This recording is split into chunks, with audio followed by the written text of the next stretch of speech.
जल्दी करो अंजलि, वरना हमें बहुत देर हो जाएगी। अरे ये क्या, तुमने अभी तक पैकिंग तक पूरी नहीं की। शाम तक हिल टाउन कैसे पहुंच पाएंगे? 2 बज चुके हैं और 8 घंटे का सफर है। अगर इस समय भी निकलते हैं तो भी 10 बजे तक पहुंच पाएंगे। और तुम हो कि अभी तक पैकिंग में लगी हो। मुझे ऑफिस से लौटते लौटते देर हो गई। क्या करूं, अपनी जॉब छोड़ दूं? ओह प्लीज, अब तुम बेमतलब गुस्सा या बहस मत करो। चलो फटाफट पैकिंग करते हैं और निकलते हैं।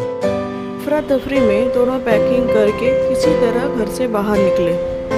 मेरी वजह से लेट हो गई ना। देर तो हो गई है, लेकिन अब तुम इस तरह रोमांटिक होकर कहीं एक्सीडेंट मत करा देना। कार का स्पीड थोड़ा ज्यादा है। अच्छा बाबा, लो मैं हट गई। कहते हुए अंजलि वापस अपनी सीट पर सीधा बैठ गई। क्या सचमुच वहाँ पहुँचने में 8 घंटे लगेंगे? समय तो लगेगा ही, क्योंकि 5 घंटे यहाँ से देवदार तक पहुँचने में लगेंगे और वहाँ से हिल टाउन के तकरीबन 3 घंटे का पहाड़ी रास्ता है।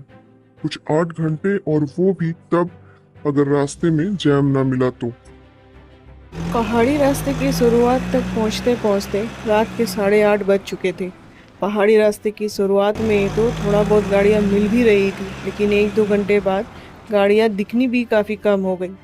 ऑफ सीज़न के दौरान बहुत ही कम पर्यटक आने के कारण यहाँ बहुत थोड़ी गाड़ियाँ दिखाई देती थी। अंधेरा भी गहरा हो चुका था। अंजलि राकेश को बार बार गाड़ी धीरे चलाने को कह रही थी, क्योंकि पहाड़ी रास्ते की वजह से उसे उबकाई आने लगी थी। अंजलि की इस समस्या को ध्यान में रखते हुए राकेश हल्की स्पीड में ही कार चला रहा था। न देर हो रही थी, दोनों उतने ही चिंतित हो रहे थे। उसी समय सामने एक दोराहा आ गया। वहाँ से 2 रास्ते निकल रहे थे। राकेश की समझ में नहीं आ रहा था कि हिल टाउन का रास्ता कौन सा है। मोबाइल से नेटवर्क भी गायब है, इसलिए गूगल बाबा भी हमारी कोई मदद नहीं कर सकते। हिल टाउन का रास्ता कौन सा होना चाहिए? कोई गाड़ी या आसपास कोई घर भी तो दिखाई नहीं दे रहा है। अब ये रास्ता किससे पूछूं? तभी सामने से एक आदमी छाता लगाए हुए उनकी तरफ चला आ रहा था। है, कोई दिखा तो सही, इसी से पूछ लेता हूँ। सुनो बॉस, जरा इधर आना। उस आदमी ने राकेश को देखा और मुस्कुराते हुए तेज कदमों से चलते हुए उसकी तरफ आ गया और राकेश से बोला, बात है सर। बॉस, ये हिल टाउन के लिए कौन सा वाला रास्ता जाता है? ये वाला, ठीक है। ये बताओ, वहां पहुंचने में कितनी देर लगेगी? जाने में वक्त तो लगेगा साहब। अच्छा ठीक है, थैंक्स बॉस। चलते चलते 1-1.25 घंटा हो गया, लेकिन अभी तक हिल टाउन का दूर दूर तक कोई नामो निशान नहीं दिखाई दे रहा था।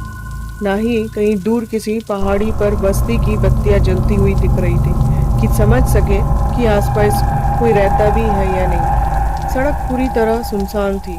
इसी तरह चलते चलते जब मंजिल का कोई पता नहीं चल रहा था, तो अंजलि कुछ परेशान हो उठी थी। पता नहीं कि हम लोग समय पर हिल टाउन पहुँच पाएंगे। देखो कितना सकरा पहाड़ी रास्ता शुरू हो चुका है। ऐसे में इतनी रात आगे कैसे जाए? उस आदमी ने रास्ता तो सही बताया होगा ना। गाड़ी थोड़ा धीरे चलाओ, देखते हुए चलो कि आसपास कोई होटल दिखे तो यहीं रुक जाएंगे। यहाँ इतना सुनसान में होटल कहाँ मिलेगा? अभी कुछ दूर चली थी कि दूर से एक बड़ा सा घर घर तो दिखा। यहाँ कौन बनाएगा? शायद कोई रिजॉर्ट है। कार रोको, देखो यह कोई रिजॉर्ट है शायद।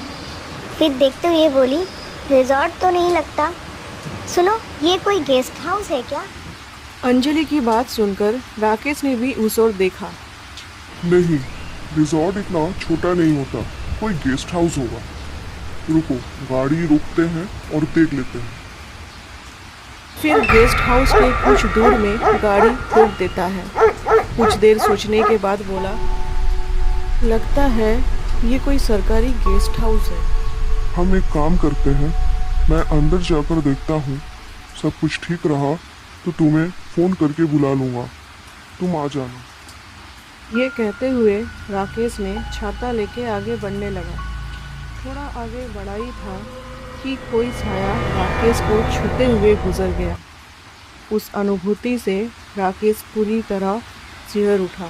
यही सोचते हुए वो 2-4 कदम और चला ही था कि सामने से फिर कोई काला साया उसकी तरफ झुकता और इससे पहले कि राकेश खुद को संभाल पाता वो साया उसके आर पार निकल गया। इस झटके से राकेश बस गिरते गिरते बचा। उसके हाथ से छाता भी छूट गया था। इस जगह ऐसा अजीब सा एहसास क्यों हो रहा है? ऐसा लग रहा है कि कोई एकदम मुझसे सटकर मेरे साथ साथ चल रहा है।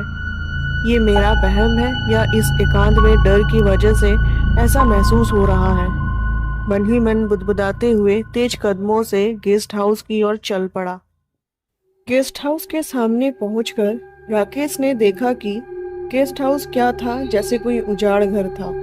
बेहद उदास, परेशान सा कोई मकान जो अपनी कहानी सुनाने को उतारू हो। उसे अंदर कदम रखते हुए थोड़ी सी हिचकिचाहट हुई, लेकिन फिर अपनी समस्या को ध्यान में रखते हुए अंदर चला गया। आज रात यहाँ आसरा मिलने की उम्मीद में आगे बढ़ा तो देखा सामने एक पुराना सा रिसेप्शन काउंटर बना हुआ है, जिसमें एक व्यक्ति सर झुकाए बड़ी गंभीरता से पूरी 100% एकाग्रता के साथ रजिस्टर पर कुछ लिख रहा था, लेकिन कुछ इस तरह मानो उसका हाथ आगे ही नहीं बढ़ रहा था। वो एक ही जगह पर कुछ लिख रहा था। लिखते हुए इसका हाथ आगे क्यों नहीं बढ़ रहा है? ये आदमी एक ही जगह क्या लिख रहा है? राकेश ने खुद से प्रश्न किया। ये दृश्य राकेश को कुछ अजीब सा लगा। एक बार मन हुआ कि यहीं से उल्टे पैर वापस हो जाए, लेकिन उस जगह में गजब आकर्षण था और वो चाह कर भी वापस ना लौट सका। ना जाने क्यों उस व्यक्ति को देखकर उसका मन हुआ कि वो अंदर जाए और उससे बात करे। जैसे ही राकेश उसके सामने पहुंचा, वो आदमी चौंकता हुआ खड़ा हो गया। इतना अधिक चौंक कर कि घबराहट में उसके हाथ में पेन भी छूट गया। उसका यह व्यवहार राकेश के लिए बड़ा आश्चर्यचकित करने वाला था। इससे पहले कि राकेश कुछ पूछता, वो आदमी स्वयं बोल पड़ा। कहिए सर, हम आपके लिए क्या कर सकते हैं? ये कोई गेस्ट हाउस है क्या? जी जी सर, गेस्ट हाउस ही है। आपको रुकना है क्या? हाँ, एक रात के लिए। ठीक है सर, आप रुक सकते हैं। ये कहते हुए उसने काउंटर के सामने पड़ी कुर्सियों की एकदम चुपचाप डस्टिंग कर रहे एक लड़के को बुलाया और चाबी पकड़ाते हुए कहा, साहब को 4 नंबर के कमरे तक छोड़ आओ। मैनेजर कम रिसेप्शनिस्ट को रोकते हुए राकेश ने कहा, थैंक्स, लेकिन बाहर कार में मेरी वाइफ भी है। मैं अभी उसे बुला लेता हूँ, फिर चलते हैं। हेलो अंजलि, अंदर आ जाओ, सब कुछ ठीक है। आज रात यहीं रुक जाते हैं। तुम कार को आंगन के सामने तक ले आना। सामान उतारने के बाद मैं कार को पार्क कर दूंगा। फिर राकेश ने मैनेजर से पूछा, क्या रात का खाना मिल सकता है? नहीं सर। तो चाय की व्यवस्था तो होगी? नहीं सर, आज कैंटीन बंद है। आपको पानी भी नहीं मिल सकता। आप लोग गेस्ट हाउस को मेंटेन क्यों नहीं करते?